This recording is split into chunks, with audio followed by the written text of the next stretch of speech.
Voilà. Bon. Ah, comment je me sens important là-dedans. Ouais. T'es prêt pour aller sur la Lune. Ouais. On va visiter le site de Tchernobyl. Voilà, c'est ça. Du miel radioactif. Miel radioactif. Fait comme le vaccin celui-là. Voilà, c'est ça. On va briller la nuit. Moi, je suis vacciné, moi, longueur de temps avec les abeilles. Hein. Ouais, bah oui. Voilà, je compte même plus les doses. J'en suis même plus qu'à la 3e. Moi. Bah, c'est bon, t'as pris de l'avance sur le traitement. J'ai pris de l'avance. Moi, j'ai plusieurs années d'avance. Moi. Ouais, je suis pas très rentable, hein, par contre. Hein, je paye pas. Hein. Bah, il paraît que le venin a été testé sur des cellules cancéreuses pour les cancers du sein et ça détruirait les cellules cancéreuses. Ah ouais? Alors moi, question cancer du sein, je risque pas grand chose déjà. Donc l'étude, ça se trouve, c'est que les garçons qui l'ont fait. On n'est pas à l'abri d'une petite gynécomastie. Hein. Voilà, c'est ça. Mais bon, du coup, non, mais il paraît ça dépend des produits qu'on déjà prend, pareil au niveau arthrose, il paraît. Alors je vous dirai ça dans quelques années. Ouais. Normalement, on n'a pas d'arthrose. Allez.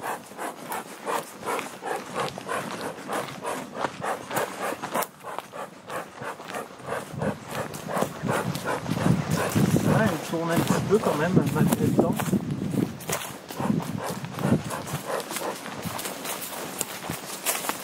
Voilà. Donc là, il y en a combien déjà? Il y en a 15 en production et 4 en essaim. Voilà. D'accord. Alors attends, tu peux nous expliquer du coup, essaim? Alors les essaims, donc c'est des ruches qui sont pour l'année prochaine, donc pour la production. Notamment pour soit renouveler le cheptel, soit quand on a de la perte, pour renouveler celles qui vont périr dans l'année. D'accord. Enfin dans l'hiver plutôt. Et par rapport au nombre que tu avais mis au départ, il t'en a enlevé, il t'en a rajouté? Alors au départ, j'en avais mis, je sais plus combien c'était, une quinzaine. Oui, je crois qu'on était parti sur ça. Donc là, vu que le 2019 a été très mauvais en année, il y a eu un peu plus de casse. Ouais. Et les rennes que j'avais eues n'étaient pas non plus de très bonne qualité, parce que je les avais achetées à l'île d'Ouessant. Ouais. Et voilà, vu que c'est pas la faute du producteur, hein, c'est que l'année était mauvaise, donc elles étaient moins bien fécondées, donc on a eu un peu plus de casse. Et après 2020 a été plutôt une bonne année, ce qui fait qu'on a pu avoir des bonnes souches pour l'année qui est cette année. Malheureusement, la récolte n'est pas au rendez-vous. Donc on a quand même des colonies en forme, mais par contre, voilà, on n'a pas de retour sur la mielée, pas comme on aurait espéré. Mais on sauve quand même les meubles à certains endroits. Il y a des endroits c'est vraiment catastrophique et d'autres ça va. Ouais. On voit qu'il fait quand même frais et les abeilles on voit quand même qu'elles portent un petit peu, donc c'est plutôt rassurant. C'est à combien de sites à peu près J'ai 17 sites à peu près, donc des ruchers entre le plus petit c'est 10 et le plus gros c'est 40. D'accord. Voilà, ça fait des moyennes. Et sur un rayon Un rayon de 30 à 40 km à la ronde. Donc la majorité des ruchers sont fixes et une soixantaine de ruches seulement transhument. C'est-à-dire qu'on va les déplacer en fonction des saisons. Donc celles qu'on déplace, on les laisse hiverner en montagne. Parce que maintenant on se rend compte que hiverner en plaine, il n'y a pas forcément d'avantage. Parce que par rapport au changement climatique, elles hivernent maintenant très bien à 1000 mètres d'altitude à certains endroits. Donc du coup on va commencer avec celle-ci à faire du miel de pissenlit. Bon, pas cette année, bien entendu. Ensuite, on va les emmener à l'acacia. Pas cette année non plus. Et au même endroit de l'acacia, elles font aussi du tilleul. Donc cette année, il y en a un petit peu de tilleul quand même. Et après le tilleul, on les amène à la bruyère. Voilà, qui est à 1400 mètres. Donc là, actuellement, elles sont sur la bruyère. D'accord. Et pour l'instant, la bruyère, ça fait à peu près. Donc on touche du bois. On espère, tant que si elle ne mange pas tout, d'avoir un peu de résultat sur la bruyère. Voilà. D'accord. Et du coup, tu fais en sorte d'avoir des sites différents en altitude, en biodiversité, enfin je veux dire en termes... Tout à fait, c'est ça. Est-ce que tu cherches à faire différents miels? C'est par rapport aux différents miels. Et puis par exemple, si je les laissais donc, là où elles font le pissenlit, à partir de mi-juillet, souvent elles ne font plus rien. Il n'y a plus une floraison qui va apporter du nectar, donc il n'y a pas vraiment d'intérêt à les laisser. Et hormis cette année qui a quand même pas mal de fleurs, donc elles peuvent végéter, mais elles ne vont pas forcément produire, donc il y a plutôt intérêt à les déplacer. Alors qu'ici, on a des résineux, donc on peut avoir des mielas. Donc on peut avoir des fins d'arrière-saison où on peut avoir d'autres miels.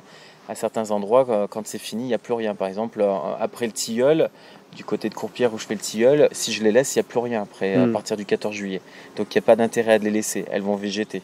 Et la plupart des ruchers fixes ont suffisamment normalement de l'approvisionnement du début de la saison jusqu'à la fin pour pouvoir avoir quelque chose à manger. Bon, cette année, il n'y a pas de miel au rendez-vous, ce qui reste une année très mauvaise. Et finalement, ton travail, il se décompose comment? Je veux dire, le temps que tu alloues au fait d'aller de rucher en rucher pour voir comment ça se passe, le temps que tu alloues à la mielée, c'est combien? Alors le temps que je passe dans les ruchers, on passe à peu près 35 heures dans les ruchers par semaine à s'occuper, donc tout ce qui est élevage, maintien des colonies, renouvellement des reines, empêcher que les ruchers sèment, voilà, tout ça, c'est ce qui prend le plus de temps. Ouais. Et après c'est dans la période estivale, après dans l'hiver cette partie-là est finie, donc à partir... Alors avant on a arrêté de travailler les ruches en général vers mi-octobre, maintenant on peut quasiment aller vers mi-novembre. Ah oui quand même, parce qu'on a énormément augmenté les temps, parce qu'il fait beaucoup plus beau maintenant, et on peut travailler les ruches beaucoup plus tard, parce qu'il fait très beau, donc on a encore des soins à leur apporter. D'accord, et du coup ça charge l'emploi du temps. Voilà, ça charge l'emploi du temps, et on gagne aussi un mois quasiment sur le printemps. C'est-à-dire qu'avant on attaquait les ruches beaucoup plus tard, maintenant on les attaque un mois avant. Donc on peut commencer de travailler les ruches sous nos latitudes vers fin février, début mars, où on commence à visiter les ruches, alors qu'avant c'était hors de question, on commençait un mois après. Voilà. Donc ça diminue le temps hivernal pour nous, et le temps hivernal est très important parce qu'on prépare toute la saison apicole l'hiver. Donc on est en fait toujours à la bourre. Donc d'accord, et du coup c'est quoi ce que tu appelles donc le travail en fait hivernal? Ça va être quoi? Ça va être refaire des ruches, fendre de la cire, refaire des cadres, maintien du matériel. Enfin, en fait, si on n'a pas l'hiver, on ne peut pas faire la saison. On ne va pas aller s'amuser à traiter à l'huile de lin des ruches ou fabriquer des ruches au mois de juin-juillet. C'est pas possible. Parce qu'on passe tout notre temps dans l'élevage. Donc là, quand on va faire par exemple ces ruchettes sont neuves, c'est tout un travail qu'on a fait pendant l'hiver. D'accord. Voilà. Donc c'est un travail que, voilà, si on n'a pas l'hiver, on ne peut pas faire la saison. D'accord. Donc tu disais 35 heures de tournée. Et après le reste du temps tu le mets à profit. Alors après dans la saison on va après en milieu de l'élevage, on va après aussi faire les récoltes et les extractions. Bien sûr. Donc ça c'est la grosse partie, puis après il y a la mise en pot, préparation des marchés, commercialisation, etc. Et ça tu travailles avec ta femme là-dessus? Et ça je travaille avec ma femme, et c'est ma femme justement qui a pris maintenant le relais, qui fait cette partie là, qui va faire la partie mise en pot, commercialisation, surtout dans l'été. D'accord. Donc ça me décharge énormément, et moi j'ai plus de temps dans les ruches. Parce que plus il y va, plus on est obligé de passer maintenant de temps dans les ruches pour avoir le même résultat. Il faut apporter plus de soins.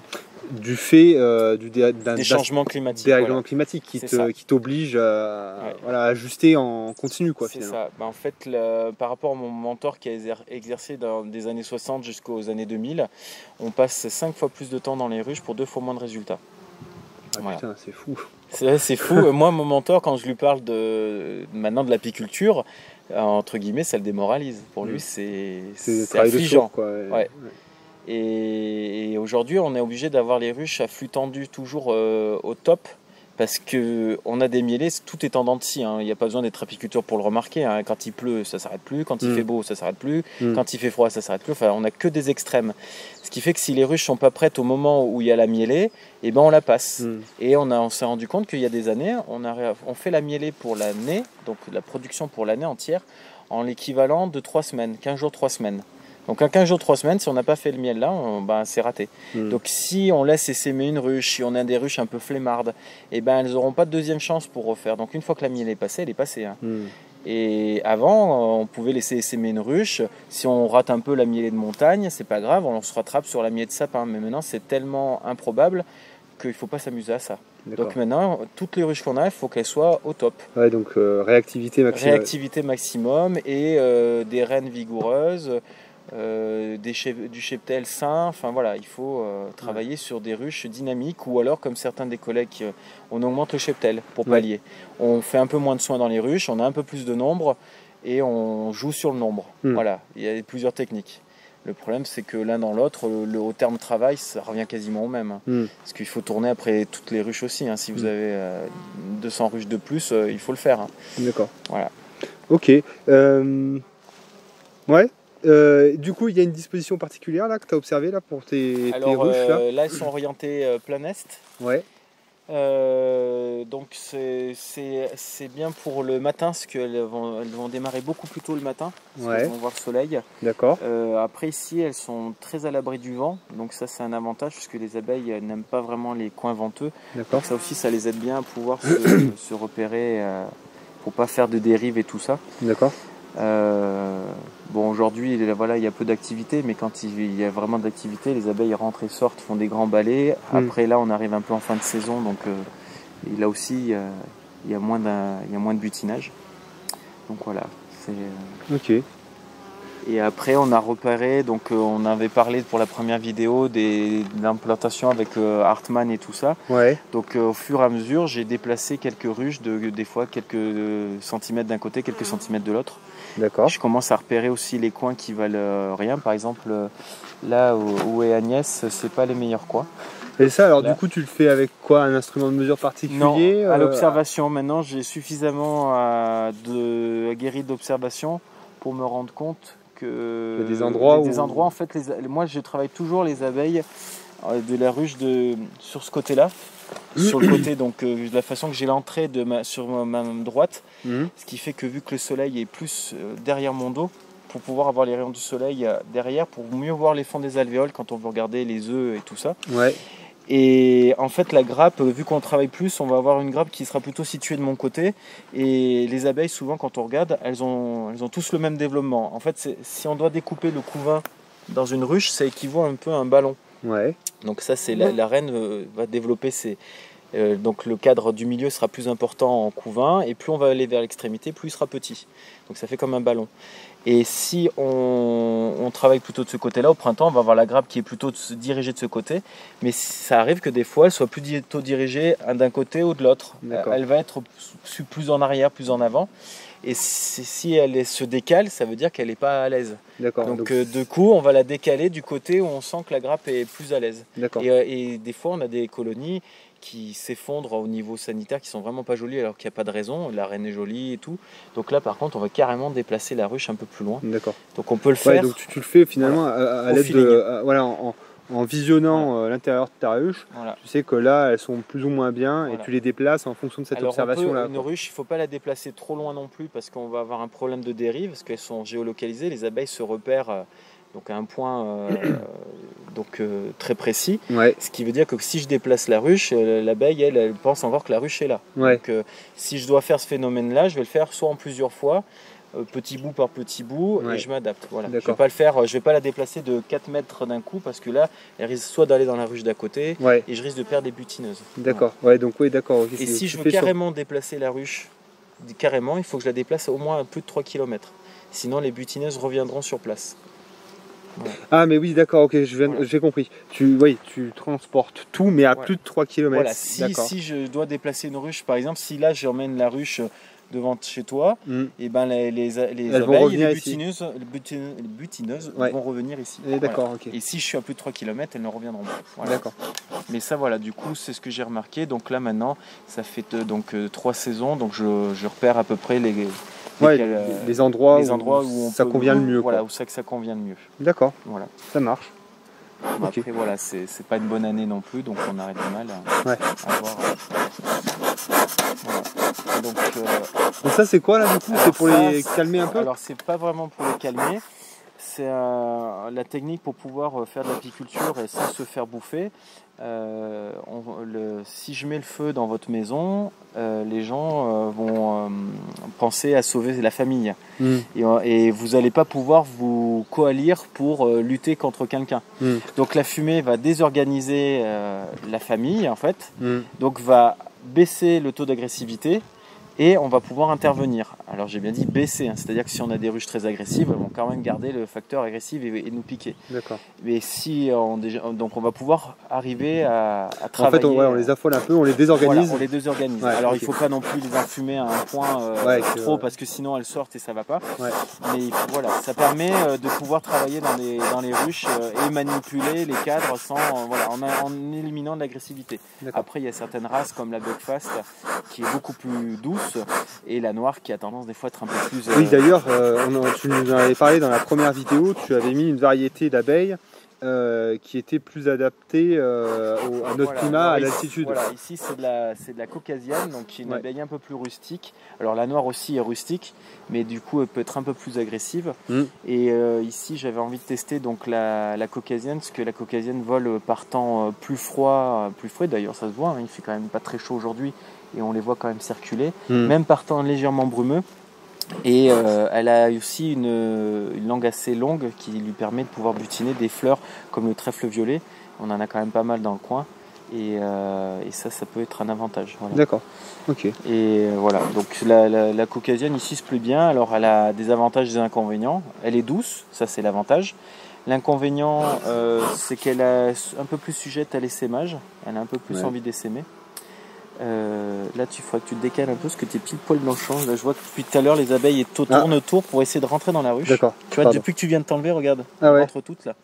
C'est marrant ça. Voilà, parce qu'elles ont leur flux de. Et voilà. ouais.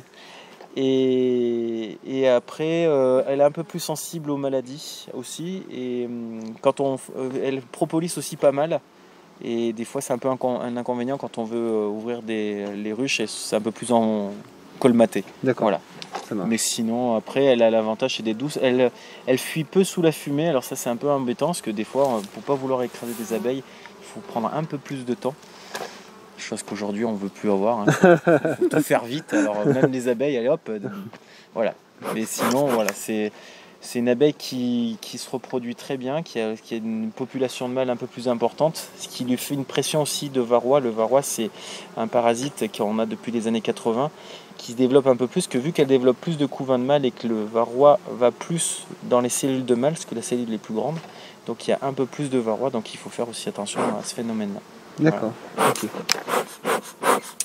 Voilà. Donc du coup, oui, ça c'est fait pour pouvoir rentrer dans les ruches, en les avertissant et pouvoir rentrer tranquille quoi. Tranquille, enfin relativement tranquille. Tranquille, voilà. Tranquille. Et pouvoir manipuler des ruches sans se faire attaquer. Ça marche. Voilà. On va en visiter une. Alors on enfume toujours devant la porte pour pouvoir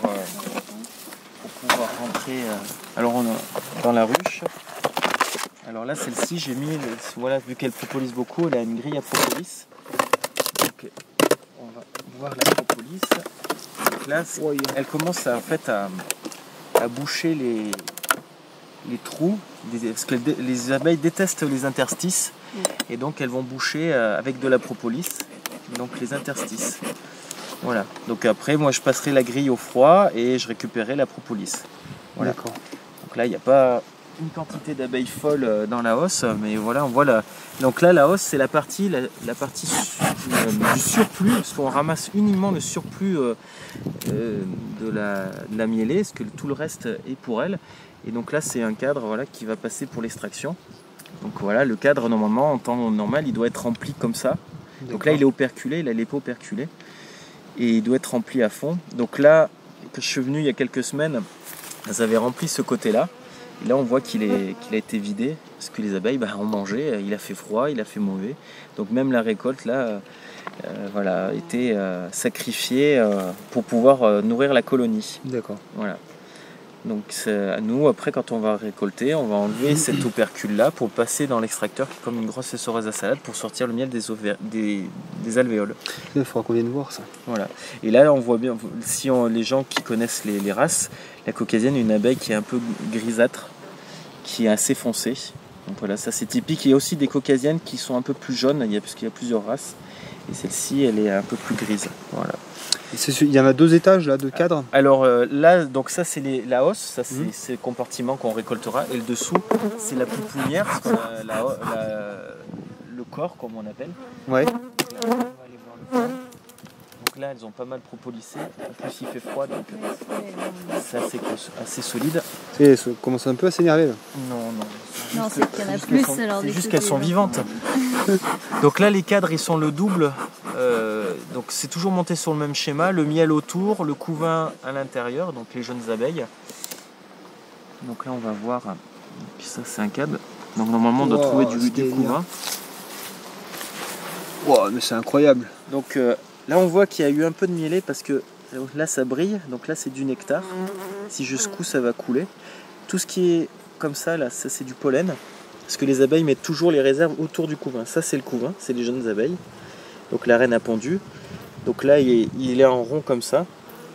Donc là elles le tiennent bien grappé dessus pour le tenir au chaud. Parce que là dans la ruche il fait au moins 25 degrés. Donc là on a aussi encore du couvain fermé ici.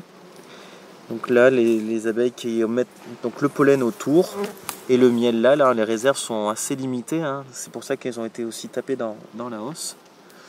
Voilà.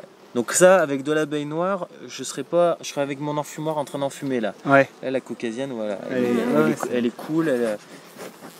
Pour voir qu'il fait pas beau, elle est cool. Hein. Là, avec de la noire, je ferai un peu moins ça. La Buckfast, ça va aussi, on peut le faire. On va voir un autre cadre pour voir si on peut voir des stades. Après, il y a un peu moins de ponte parce que quand il fait froid, bah, la reine pond un peu moins. Si on avait la chance de voir la reine, ça serait le top. Hein. Mais c'est plus incertain. Je regarde quand même des fois s'il n'y a pas la reine. Du coup, là je vois donc tu as ton cadre en bois comme ça. Oui. Et il y a une âme, ah oui, il y a une âme métallique. Voilà, il y a des, ouais. Donc là, bon, c'est difficile à voir, mais on a plusieurs stades. Donc on a le stade larvaire, on a les œufs. Là, on a beaucoup plus de stades de différents. Parce qu'on a d'abord l'œuf, le bâtonnet, puis après on va avoir la larve et après la nymphe qui est operculée. Donc là, oui, le cadre se constitue donc d'une armature en bois. Ouais. Et pour obliger les abeilles à tirer droit, on va glisser sur ces tiges de fer qui sont donc en zigzag. Donc ils peuvent être dans ce sens-là ou dans ce sens vertical. D'accord. Et on va mettre une feuille de cire en amorce. D'accord. Qui est donc de la cire d'abeille qu'on récupère d'une année sur l'autre. Ouais. Et le cadre fait à peu près 5 à 10 ans. Donc les cadres les plus neufs sont sur le milieu pour que les abeilles pondent toujours sur de la cire neuve. Ouais. Et au fur et à mesure qu'on change les cadres, on décale le cadre chaque fois d'une année jusqu'à l'extrémité. Pour ça que celui-là est plus noir. Parce que ça, c'est des cadres qui ont au moins plus de 5 ans. D'accord. Voilà, 5 à 10 ans, ça dépend des années. Pareil, tu les traites les cadres à l'huile de lin ou tu Alors les laisses les cadres, bruts? Non, je les laisse bruts, ils ne sont pas traités. Ça, ouais. Par exemple, c'est un mâle, tiens. Ça, c'est un mâle. Le mâle, il laisse seul, il ne pique pas, c'est les seuls qui ne piquent pas. Alors là, c'est bien qu'il en reste encore quelques-uns parce que quand il fait froid, c'est les premiers à dégager de la ruche. Les abeilles les foutent dehors ou les tuent parce qu'ils sont des bouches qui ne servent à rien. Donc voilà. Les féministes ont gagné chez les abeilles. C'est un peuple d'Amazon. Voilà, c'est. On va les remettre au chaud. C'est chouette, hein. T'as vu, c'est fascinant, je trouve. Hein. Alors, on voit qu'il y en a quelques-unes qui ont un peu de pollen sur les pattes. Et aussi, des fois, un peu de propolis. Ça serait bien que si on arrive à trouver la reine, des fois. Ça. Comme je dis, c'est le jackpot. Alors, celles-ci, les reines ne sont pas marquées. Donc, un peu plus difficile à trouver. Parce que des fois, on les marque avec un point sur le dos. Donc, elles sont un peu plus faciles à repérer. Ça, c'est ce que je dis, c'est on joue au jeu Où est Charlie. Oui. Voilà, pour le coup. Ouais, c'est Où est Charlie. Alors dans une ruche, il y a entre 30 000 et 80 000 individus. Putain. Alors où est Charlie, des fois c'est pas simple. Ouais, tu m'étonnes. Alors après il y a des abeilles des reines qui sont plus faciles à repérer, puis des reines qui sont un peu plus sauvages. Donc elles sont un peu plus difficiles à repérer. C'est pas oui que ça fait, c'est. Et encore là, elles sont calmes. Hein. Ouais. Elles sont calmes. Parce qu'il y a des fois quand. Donc là, ce que j'utilise, c'est le déploiement de ma main, c'est un lève-cadre. Sans ça, on ne peut pas travailler. Hein. On a besoin, ça sert de pied de biche. Ouais. Donc là, le couvain operculé. Donc là, on voit la force de la reine. Hein. C'est un couvain qui est bien fermé. Les alvéoles sont pas irrégulières. Il faut qu'il soit le plus massif possible pour pouvoir avoir un état sanitaire convenable. Si on a un couvain qui est dissymétrique avec plein de trous au milieu, c'est pas bon signe. Elles embêtent la caméra, elles n'aiment pas la caméra. Parce que elle est noire. C'est pour ça qu'on s'habille en blanc. C'est pas parce que j'aime m'habiller en blanc, c'est parce que le blanc c'est une couleur qui est plutôt apaisante pour elle. Ah d'accord, ok. Parce que les prédateurs des abeilles sont souvent foncés. D'accord. Donc du coup elles vont s'attaquer aux couleurs foncées. Puis les abeilles ne voient pas toutes les couleurs non plus.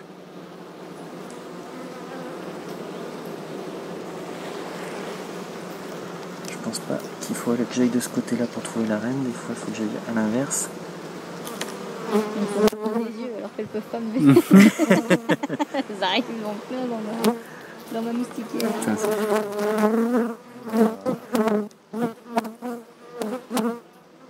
Ça, c'est une reine de l'année, ça.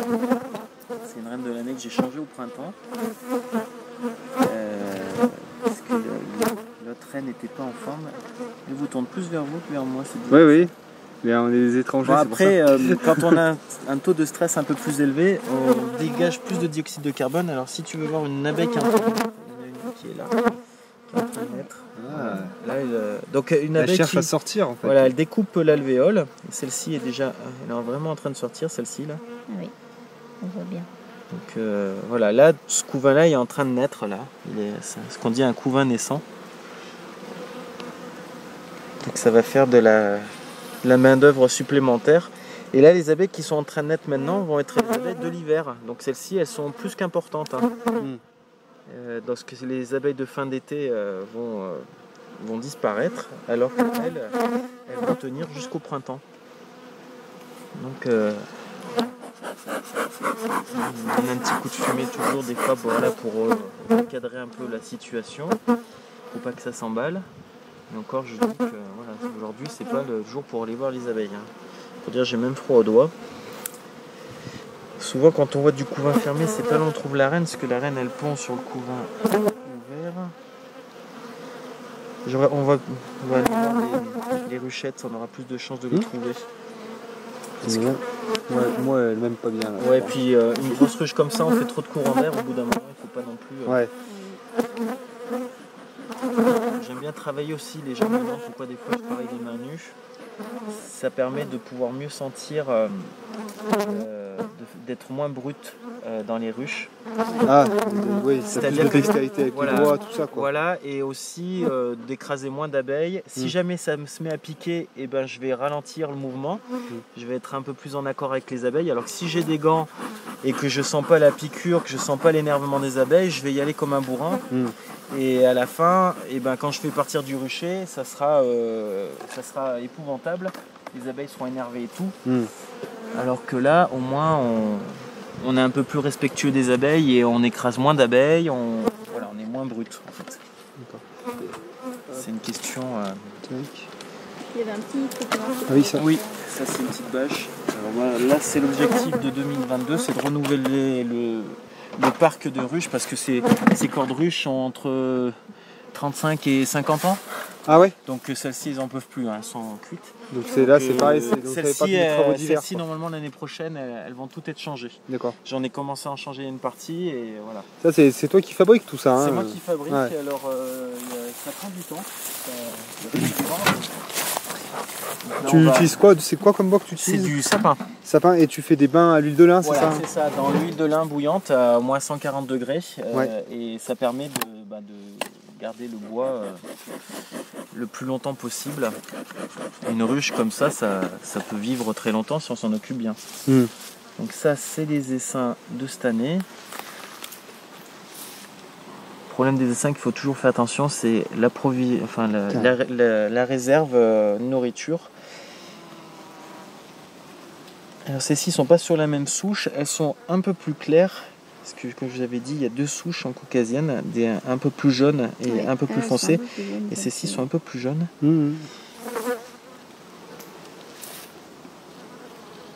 Normalement, il n'y a pas la reine. Alors des fois on peut l'entendre, parce que la reine... Elle fait un bruit caractéristique par rapport aux autres? C'est ce qu'on dit, le chant de la reine. Alors, elles le font surtout au début, hein, quand elles arrivent dans la ruche, justement pour se faire connaître. Elles font campagne. Voilà, c'est ça. Campagne 2022. S'il y a des abeilles qui vous embêtent, vous me le dites, hein, j'interviendrai. Ça va pour l'instant. Ouais, Ça pour va, l'instant, c'est personne bon. vous rentre dans les pantalons. Non. Non, alors j'ai un trou au genou. Il faut pas y penser. Mais oui. Faut pas leur dire. Si tu y penses, tu vas focaliser là-dessus. Et... Alors je vais croiser les jambes et je vais fermer ce genou. il faut surtout pas la coincer en fait. Non, bah ça oui. Si elle se coince dans un coin, elle pique. Bah, qui est normal. C'est sûr que quand on voit des abeilles comme ça, tout le monde a envie d'en avoir, hein, mais toutes les abeilles sont pas aussi douces. Hein. Après c'est pareil, la façon de l'élever et de sélectionner, parce que moi j'essaye de sélectionner des abeilles douces, parce que voilà, quand on travaille à main nue, on n'a pas forcément envie de se faire bouffer. Mais ça va pas de mon jour de chance aujourd'hui. Après, il est plus tard. Hein. Alors, quand il est plus tard, j'ai tendance à moins trouver les reines. Depuis 20 ans, j'ai remarqué ça. Souvent, les reines, je les trouve beaucoup plus facilement en début de journée qu'en fin. Alors, c'est peut-être une histoire de fatigue aussi. Ouais, c'est peut-être ça, à mon avis, d'attention. Hein, parce qu'à la fin de la journée, on est moins concentré. Hein, de toute façon. Après, il n'y a pas beaucoup de soleil non plus, donc on voit un peu moins clair dans les ruches. Ça m'étonnerait qu'elle soit là, mais bon, ça peut arriver. Est-ce que ça, c'est un cadre neuf? Justement, là, on voit la feuille de cire. Ouais. Voilà, les abeilles ont commencé à bâtir, mais bon, pour faire 1 kg de cire, il faut l'équivalent de 7 kg de miel en énergie. Et cette année, comment dire, le miel, il n'y en a pas beaucoup. Donc, si on veut faire tirer de la cire, après, il faut nourrir beaucoup plus. Mais le problème, c'est que même s'il fait pas chaud, nourrir ou pas nourrir, elles étirent pas la cire. Alors, la Buckfast, si, elle arrivera un peu plus à le faire. Mais la noire et la caucasienne, elles, par contre, non. Quand elles veulent pas, elles veulent pas. Normalement, ce cadre-là devrait être rempli de miel. Là, il est vide. Voilà, il n'y a pas de réserve là. Donc, pour l'hiver, il va falloir songer à regarder les réserves sérieusement. Bon, en espérant que septembre soit un mois clément pour pouvoir préparer.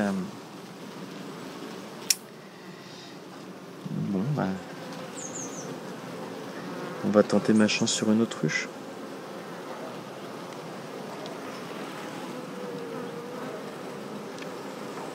Pour éviter de les embêter en fait. Parce que le problème c'est qu'à chaque fois on les refroidit. Ouais. Et tu disais la température intérieure d'une ruche, c'est combien? C'est à peu près 25-30 degrés, ça peut monter jusqu'à même plus. Hein, et ça, c'est la chaleur de chaque insecte cumulé? Alors c'est la chaleur, donc s'il fait plus froid, elles vont réchauffer. Et s'il fait trop chaud, elles vont refroidir. Donc, alors elles se prennent comment pour chauffer Alors pour chauffer, elles vont se mettre à frissonner en fait, elles vont se un bruissement, comme nous on frissonne en fait. Hein. Elles vont se réchauffer comme ça. Et pour refroidir, elles vont aller chercher de l'eau et la faire évaporer. Et c'est un système en fait d'échange thermique. Hein. D'accord. Donc une ruche est régulée au niveau température. Alors celle-ci est moins jolie au niveau sanitaire. On voit qu'elles ont un couvain beaucoup plus moins joli. Alors ça peut venir de la qualité de la reine, ça peut venir du varroa aussi. Le varroa est notre pire ennemi. Il faut arriver à le maîtriser. Alors moi j'essaie de trouver des souches les plus résistantes au varroa. Le varroa tu peux donc rappeler? C'est un pou de l'abeille. Un pou? Alors ça ressemble à un petit crabe qui sur un homme équivaut à avoir un chat sur l'épaule en fait. Ah carrément? Et ça va transmettre des virus, ça va faire que les abeilles peuvent avoir des ailes atrophiées. Voilà, c'est un phénomène qui est arrivé dans les années 80 et qui aujourd'hui n'est toujours pas résolu. Malgré tous les produits chimiques qu'ils ont pu tester, ça a fait que justement le faire muter pour qu'il résiste aux produits chimiques. Alors maintenant on est passé aux acides, notamment au formique et au oxalique. Et depuis l'année dernière, l'État nous dit que nous sommes hors la loi en utilisant ces produits. Parce que c'est trop naturel et on ne fait pas vivre les labos. Donc voilà. Donc je ne sais pas où c'est que ça en est encore aujourd'hui, si on est encore classé hors la loi ou quoi. Mais normalement nous n'avons pas le droit d'utiliser ces produits. Qui sont des produits qui ne laissent pas de résidus dans les ruches, bien entendu. Il vaut mieux utiliser les produits chimiques qui laissent des résidus, c'est beaucoup mieux. Puis on fait travailler les labos aussi. Ouais, c'est un sujet encore compliqué tout ça. Et puis en plus on est en plein dedans. Là, oui, il y a de quoi débattre là-dessus. Bon, et décidément, j'ai vraiment pas de chance aujourd'hui. Je sais pas, je trouverai certainement mieux dans la prochaine. Enfin, en attendant, de toute manière, je devais les visiter aujourd'hui, celle-ci. Donc, pour celle-ci, il faudra que je rapporte du nourrissement parce que là c'est pareil, là c'est là où tu mets justement le sirop. Le sirop, voilà. Donc alors avant le nourrissement c'était quelque chose qu'on faisait vraiment très rarement, ou alors les apiculteurs un peu plus intensifs le faisaient pour augmenter les quantités, donc pour avoir des colonies plus puissantes, plus précoces. Et aujourd'hui on va l'utiliser vraiment pour sauver les colonies parce que les abeilles crèvent de faim tout simplement. Il y a tellement d'extrémités que celle-ci est beaucoup plus populeuse. Il y a du monde là-dedans, ouais. C'est toi qui les plies, les couvercles, Galva? Non, celle-ci, je l'achète. Je D'accord. l'achète dans les coopératives apicoles. J'ai pas de plieuse. Pas de plieuse. Donc, comme je disais, la caucasienne a une tendance à ne pas se pousser non plus trop sur la fumée. Bon, après, il y a une histoire de température. Hein. Elles sont grappées, donc elles sont pas très réveillées. Donc là, le truc, c'est d'essayer de pas en écraser. C'est pour ça qu'il faut y aller des fois doucement. Donc, quand les ruches sont populeuses, c'est encore plus dur de trouver la reine. Mais c'est pas impossible. Il suffit de se concentrer. Après, je suis pas habitué non plus à parler quand je travaille. C'est un métier où on est souvent seul. C'est pas comme l'agriculteur, hein. Les gens ne nous voient pas travailler, on travaille un peu dans l'ombre. Ouais, c'est vrai. Puis en plus, bon. Alors, si on était en période de mielée, je pourrais vous faire même voir la danse des abeilles, parce que les abeilles, pour aller chercher le nectar, en fait, parce qu'elles n'ont pas de GPS et elles vont indiquer les endroits des fleurs par une danse qu'elles font sur le cadre, un système de 8 avec des frétillements, tant de frétillements, tant de distance. Et le cadre est une véritable carte boussole et elle va pouvoir permettre aux abeilles, aux autres abeilles de dire où il faut aller. Non, les grappes qu'elles font. Ouais, c'est... Oui, elles se mettent en fait en transe et elles vont se grapper et ça permet aussi de pouvoir étirer la cire comme ça. Et la cire, elles le font, donc c'est les jeunes abeilles qui ont des glandes cirières. Et les glandes cirières sont sous le dessous de l'abdomen. Donc là, ça fait une sorte de V là-dessous. Là, voilà, c'est quand et dessous, il y a des plaques. Ça ressemble un peu à des pellicules. Et elles vont l'utiliser pour tirer la cire. Et comme échafaudage, elles vont utiliser l'abeille qui vont étirer la cire en se tenant par les pattes et en faisant un échafaudage en fait vivant. Et elles vont se mettre en transe, comme là elles peuvent rester en transe pendant des heures comme ça, là, attacher les pattes sans bouger. Et comme ça, elles vont pouvoir étirer l'alvéole. Et l'alvéole est une résistance très importante pour un minimum de matière. C'est pour ça que dans le génie civil, on utilise beaucoup la forme de l'alvéole. Parce que voilà, c'est un système qui prend peu de matière et qui donne une force assez incroyable. Et les alvéoles, contrairement à ce qu'on pense, elles ne sont pas droites, sont pas construites droites, mais légèrement incurvées vers le haut. Parce que quand elles mettent le nectar qui a plus de 70% d'humidité, sinon il sortirait de l'alvéole. Donc il est légèrement incurvé vers le haut. D'accord.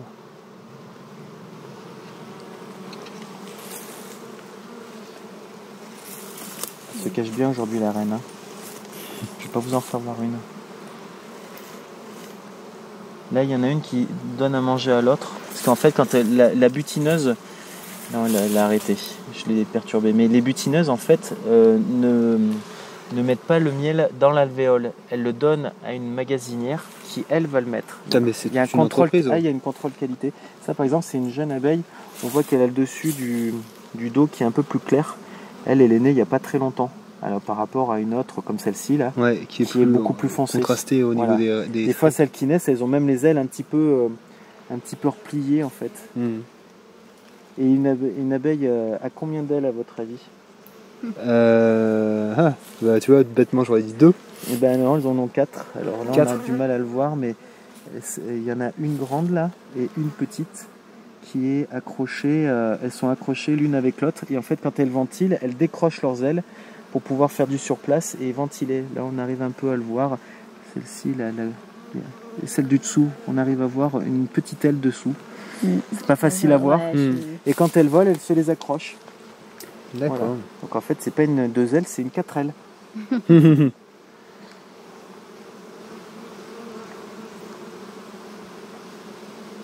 ben, tu te caches bien, ma reine. Hein. Faut dire que trouver une reine au milieu de ça. Là, moi, je sais pas si j'aurai la patience. Rien que le filet me fait loucher. Alors Moi, il y a des fois, voilà, quand on fait les essaims ou des choses comme ça, on y passe des heures. Hein, là, tu m'étonnes. C'est sûr. Et la patience, et des fois, on recommence une fois, 2 fois, 3 fois.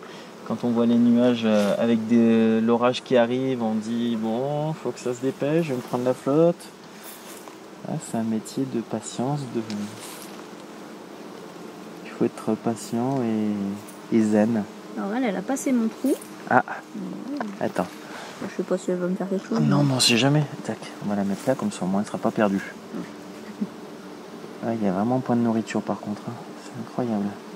Mais bon, il y a déjà de la population, c'est bon signe.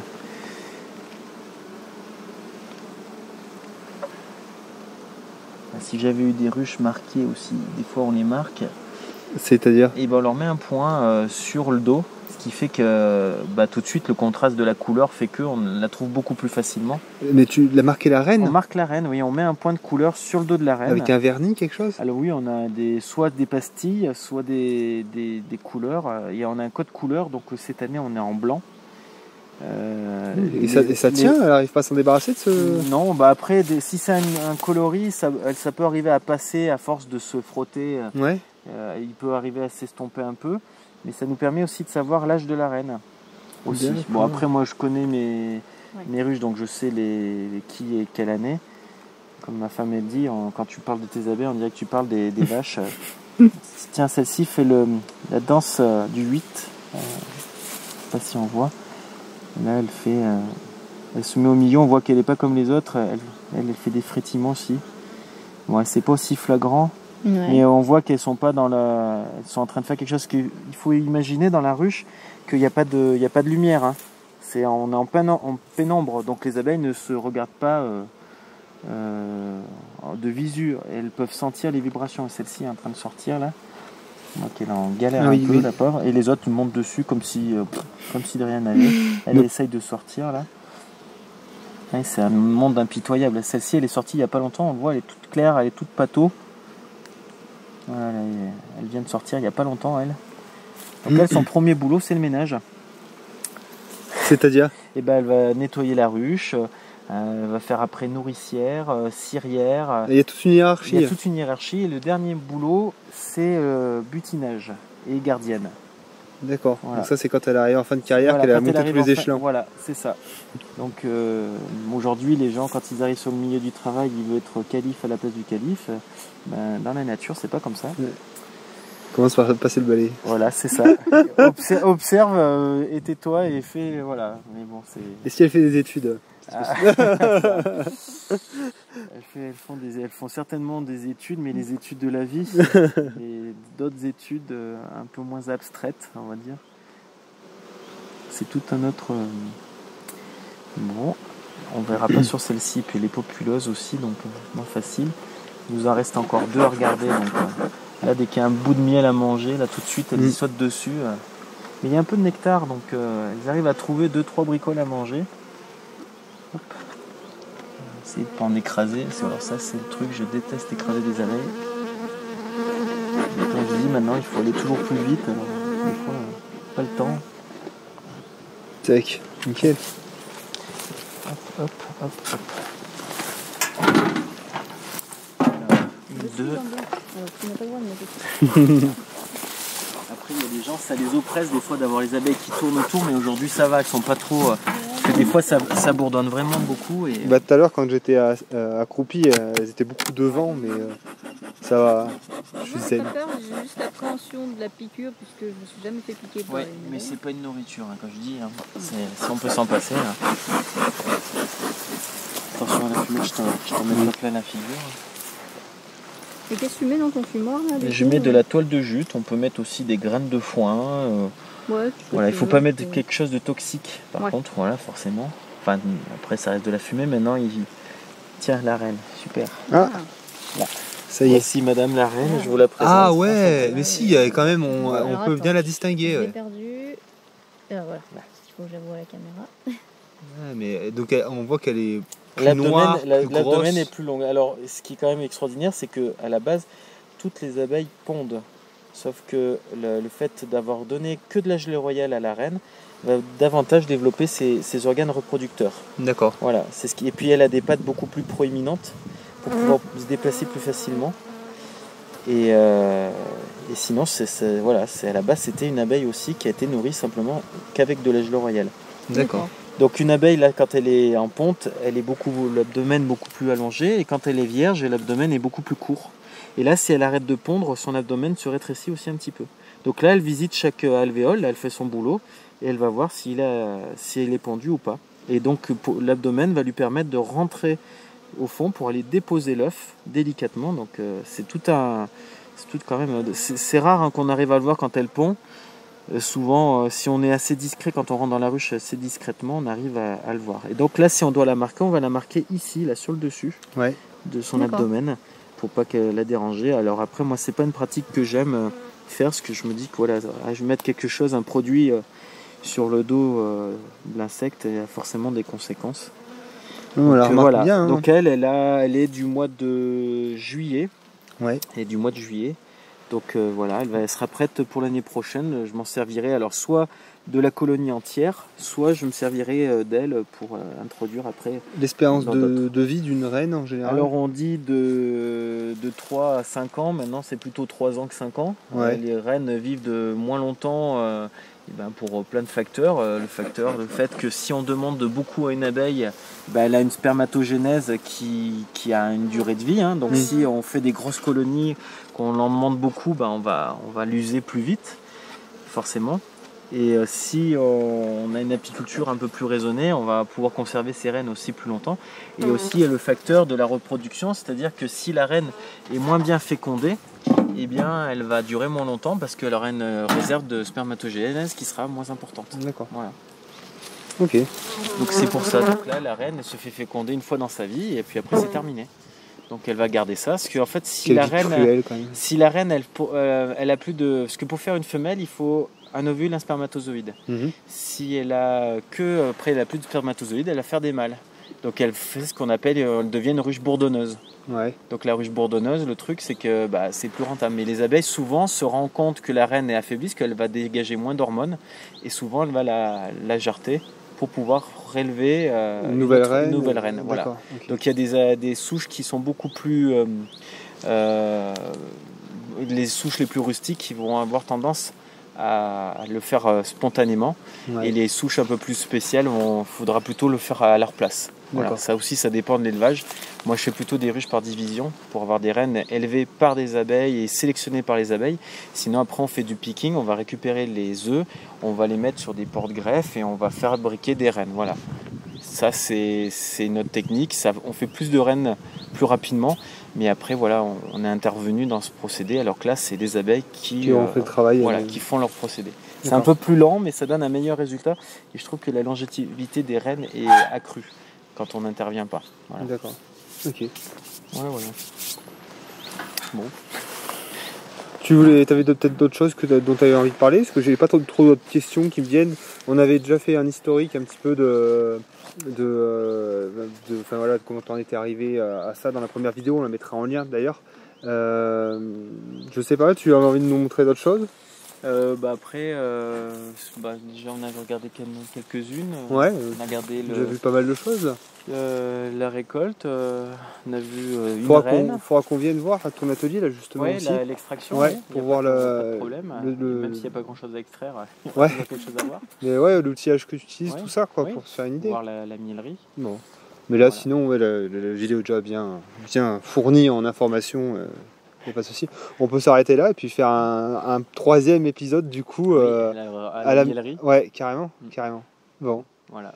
Bon, écoute, merci beaucoup. De rien. Et puis je mettrai aussi, dans la vidéo là, quand tu étais venu pour débroussailler. Ouais, pour débroussailler, parce que ça fait partie aussi du travail. Oui, ça, je l'avais oublié d'ailleurs. Il y avait le travail débroussaillage. Voilà, c'est parce qu'avant de mettre tes ruches, tu fais en sorte d'avoir un endroit qui soit propre et accessible. Voilà, c'est ça. Après, par contre, moi dans la saison, je laisse souvent pousser l'herbe parce qu'il n'y a pas c'est pas une pelouse. Donc justement on trouve des fleurs au milieu, ça leur fait aussi des repères visuels, pas que ce soit tout stérile et tout plat. Mais au moins une fois par an j'essaie d'y remettre à plat pour que ça soit propre. Ça t'avais fait ça quand déjà? Je sais plus. Je sais plus, il faudra que je regarde dans les dates si je les ai. Je sais plus, c'était peut-être printemps quoi. Oui, dans le printemps. Dans le printemps. Donc donc là et puis bon, c'est pareil aussi là, ce que tu avais fait la première fois que tu étais venu.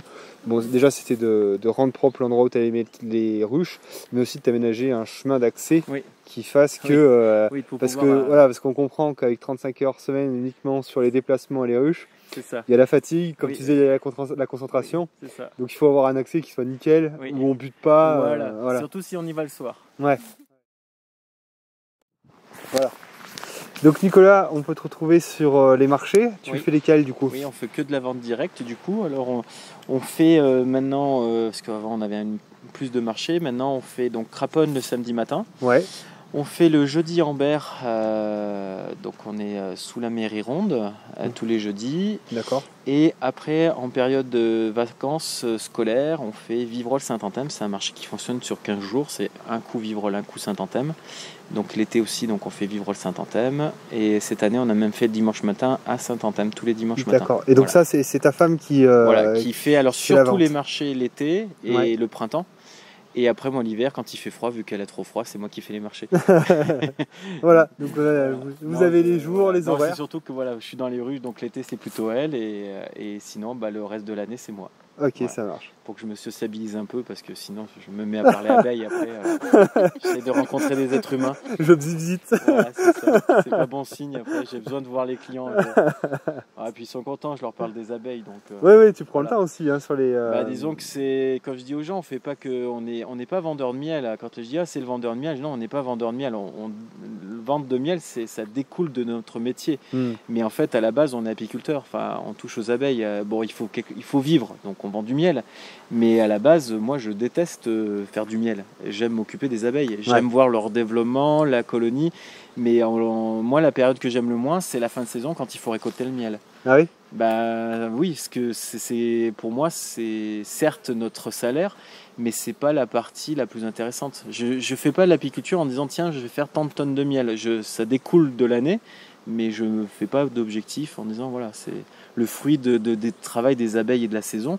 Bien sûr aussi du mien, mais c'est pas L'objectif, c'est d'abord. Moi, quand les gens ils sont contents quand ils disent vous avez du bon miel ou ça me satisfait de pouvoir leur donner ça. Mais voilà, si je voyais que ça les satisfaisait pas, c'est pas intéressant de faire du miel. Ouais. Mais après faire de l'élevage, c'est un autre problème.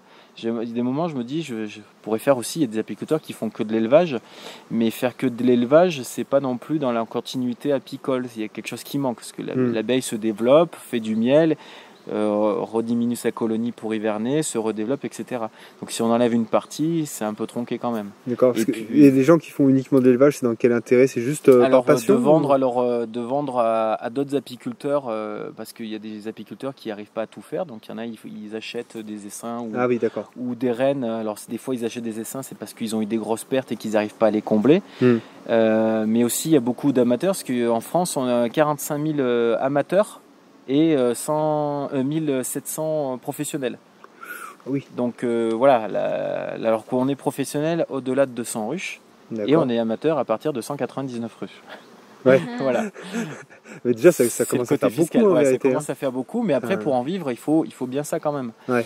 Par rapport surtout maintenant les années. Ouais. Mais du coup, voilà, donc il y a beaucoup d'amateurs qui vont, eux, ne pas faire d'élevage et acheter les essaims. Ouais. Et j'ai vendu des essaims à des amateurs. Moi, ce qui m'embête toujours avec l'amateurisme, c'est que souvent, c'est un effet de mode. Tiens, je veux une ruche parce que j'ai vu, à la télé, c'est chouette, c'est sympa, c'est bien pour la biodiversité, je veux une ruche. Sauf que la moyenne vie d'une ruche chez un amateur, c'est 3 ans.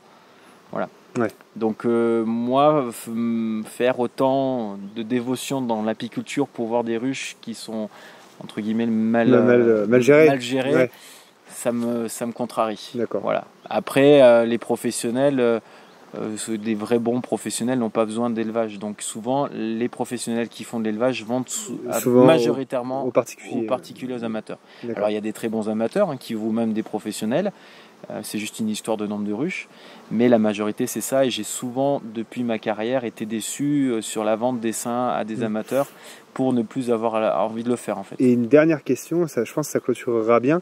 Pour un particulier qui voudrait justement en faire son métier, pour une reconversion professionnelle ou je ne sais quoi, tu lui conseillerais de démarcher comment pour apprendre ce métier? Alors déjà, de toucher à l'abeille, parce qu'il y a beaucoup d'amateurs qui veulent commencer.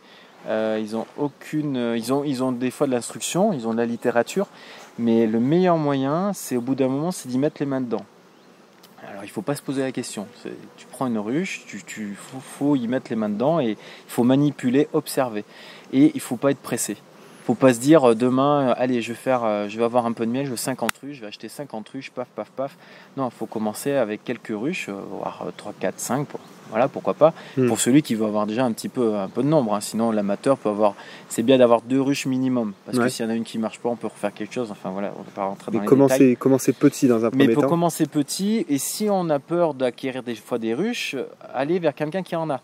Le meilleur moyen, c'est la transmission, c'est-à-dire d'aller avec quelqu'un qui a des ruches, l'observation, l'aider, lui poser des questions, et c'est comme ça. Et on apprend tout le temps, et c'est vraiment en y mettant les mains dedans. En fait, comme tout, en fait, il faut que ça vienne de soi. Si on se force à vouloir apprendre, à vouloir chercher les techniques, il faut que ça vienne instinctivement. Si c'est pas instinctif, d'autant plus l'apiculture, parce que ça peut vous vite dégoûter. Hein. Quand on a des mauvaises années, quand on se fait piquer, parce que là, on est bien mignon, tout va bien. Des ruchers qui s'emballent et qui piquent, ça dégoûte de l'apiculture. Hein. Moi, j'ai eu pris des fois des quarantaines de piqûres. Voilà, c'est pas rigolo. Ça peut, ça peut faire peur. Ça peut faire peur. Ouais. Et voilà, après, quand on a des pertes, des fois, on se dit, bah mince, voilà, là, j'avais investi tant d'argent dans un essaim, il est péri. On apprend aussi de ses erreurs, etc. C'est vrai que c'est pas simple. Ou déjà récupérer des essaims sauvages, si on connaît. Voilà, il faut vraiment vouloir acquérir quelque chose par soi-même, pas forcément quelque chose dans une ruche tout prêt, tout cuit. Bien commencer à travailler le problème. En fait, c'est vraiment, j'ai l'impression, un métier passion, quoi. C'est un métier de passion, oui, parce qu'on peut il faut aimer ça. Tu ne deviens pas apiculteur comme tu deviens. Voilà. Moi, je vois des gens qui m'ont suivi dans des ruchers, et quand je vois leur comportement avec l'abeille, sans le savoir, je leur dirais, vous pouvez avoir une ruche. Il y a des gens, quand je les vois faire, je leur dis, pas la peine, hein. Surtout ne touchez jamais à ça. Mais c'est vrai. Et moi, j'ai des gens, des fois, qui sont mais pas du tout intéressés par l'abeille. Mais quand je les vois dans un rucher, comme ils sont à l'aise, limite ils sont dans le noyer dans le truc, et il dit oui, vous pouvez avoir des ruches. Il y a un instinct, je pense, il y a un feeling. Et si on l'a pas, voilà, c'est vraiment un truc de passion. C'est pour ça qu'il y a beaucoup d'amateurs, parce que le problème avec la passion et le métier, c'est que moi, maintenant que c'est mon métier, des fois ça dégoûte un peu quand on est en professionnel, parce que comme je vous expliquais tout à l'heure, on a besoin d'un retour financier. Quand je disais que j'aimais pas vendre forcément du miel, c'est parce que j'ai un intérêt. Donc des fois, je vais faire des choses dans mon métier que je ne veux pas, mais je suis obligé de le faire pour avoir une rentabilité. Bien sûr. Et quand on est amateur, on s'en moque de ça. On a du miel, on n'en a pas, on n'en a pas. Voilà, c'est la différence entre la passion et le professionnel, sauf que quand on est professionnel, on est souvent passionné.